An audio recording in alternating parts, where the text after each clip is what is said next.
I want to talk about God. Over the years, my position has changed somewhat dramatically. And it changed because I wanted to figure out why people worshipped gods in general. Not just the Christian God, but all gods through history. Why people worshipped Zeus, and Odin, and Thor. And what I think separates my definition is that it takes into account the argument that to disbelieve in God is the same as trying to disprove God, that somehow it takes more faith to be an atheist because you're trying to disprove an absolute negative, or trying to disprove something that's impossible to disprove. I had to think about that for a long time, and finally I reached the conclusion that that is absolutely false. Atheists are not out to disprove God. In fact, as an atheist, you could prove to me that your God exists, and I'd still remain an atheist. And you might think, well, my God, that's amazingly arrogant, but let me explain. Imagine if a sun worshipper came to your door and said, I can prove to you that my God exists, which obviously he could do because the sun is self-evident. Would you be converted to a sun worshipper merely because this person could prove to you that their God existed? Of course not. That's completely absurd. I don't know if there's another word for this phenomenon. In case there isn't, I'm going to coin it the sun worshipper's dilemma, in that a sun worshipper can prove to you that their God exists, but can convert absolutely no one to their own position. It's because of this dilemma that atheists don't have to disprove your God, though sometimes we can if your God is logically impossible, but we don't have to. The atheist stance is that there's absolutely no logic, evidence, or reason to believe in a God. And what this means is that it's just not enough that you prove to me that your God exists. You have to explain to me why I should worship your God, why I should be equally enthralled with a concept you deem worthy of your worship. Don't ever confuse the concept of proving that your God exists somehow proves that I have a God. And it's because of this sun worshipper's dilemma that I had to really think about how I define God. So I define God as anything that inspires awe and admiration to the point of worship.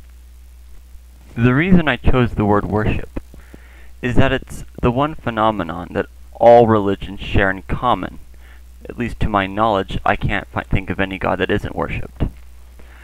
And the reason I chose the words admiration and awe is these are the only two prerequisites that I can find that lead to worship. As in, it has to inspire you to such an amazing degree that you literally surrender to it. Almost a fatalistic, pessimistic view of a phenomenon which you can't explain. In Christianity, this would be the creation of the universe, or the creation of life in general. It is because of these phenomenon that they even have a reason to worship their God. If they discover that their God wasn't responsible for the phenomenon in which they worship him for, or if they discover how that phenomenon really works, they would lose all reason to worship their God. The same dilemma can be found in explaining miracles. The whole point of a miracle is that it's unexplainable. Therefore, to explain a miracle is to prove that to everyone that it's not a real miracle.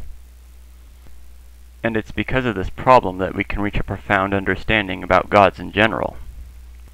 And that is, the more you understand a particular god, the less reason you actually have for worshipping him. For example, if the Christian God personally revealed himself to me, and then proved to me that he was in fact God. And when I say prove, I am talking about evidence that distinguishes fact from fantasy. In this case, God would have to demonstrate that there's a correlation between him and the very phenomenon which he is in fact being worshipped for. This would mean he would have to actually explain how he creates or created his phenomenon. And for the Christian God, that would mean explaining both the beginnings of the universe and life in general. And this is where the real problem would begin with the concept of God. If your God did this for me, I would have less reason to worship him and not more. And the reason for this is that if your God shared with me his secrets, would I myself not become a God? Like a magician who had all his secrets revealed might find himself lacking an audience. If Christians had anything meaningful to say about their God, They wouldn't convert anyone to their religion. They would convert everyone to atheists. And that's the very nature behind God. For a Christian, a Muslim, or a Jew, or any religious person to prove that their God exists would destroy the very reason why they worship Him in the first place. And that is awe and admiration. You don't admire or have wonder or awe for things you understand. That requires ignorance. That requires a lack of knowledge.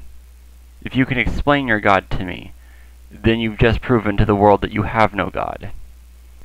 This is why religions go through great stakes to keep their God a mystery, and to insist that it has to be taken on faith.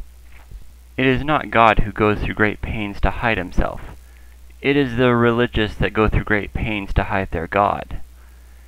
And this is because if you discover the man behind the curtain, then the show is all over.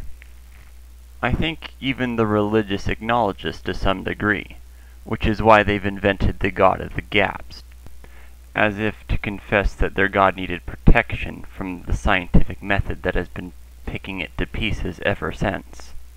But digressing back to the main point, it is because of all these reasons that I can unapologetically state that I do not have a God or ever will. And this is because I believe that human beings will overcome every obstacle that faces them. We are the masters of our universe. Our universe is not the masters of us. As you sit in front of your computer screen, you would have to realize that it is us who commands the lightnings themselves to force the sand to do our thinking. A real miracle if there ever was one, or at least an action worthy of admiration and awe, brought to you by computer science. A real miracle that we accomplished in a shorter time than Zeus and Thor were worshipped as gods. And it's because of this that I do not worship your God, or any God for that matter. There is no point in worshipping a God that you intend to surpass in the future. And even though I may have awe and admiration for certain things, it will never reach a level that would allow me to worship anything as a deity. In fact, I find the concept of worship absolutely repulsive. A form of, I don't understand something, therefore I believe I will never understand it, and therefore my only option is to cower at it like an insect. It's this form of surrender that I find personally humanly degrading on all levels. And it's because of this that I believe that there will never ever be a good reason to believe in God, and that the sooner we get over this, the sooner we can move on to more pressing things like creating a paradise here on Earth.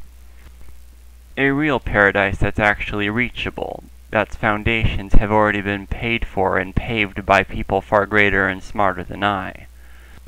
And the fact that we live in what could only be described by our ancestors as a near paradise is only testament to the reality that science is going to be the savior of humanity, and that religious people are waiting around wasting their lives for empty promises and cheap magic tricks.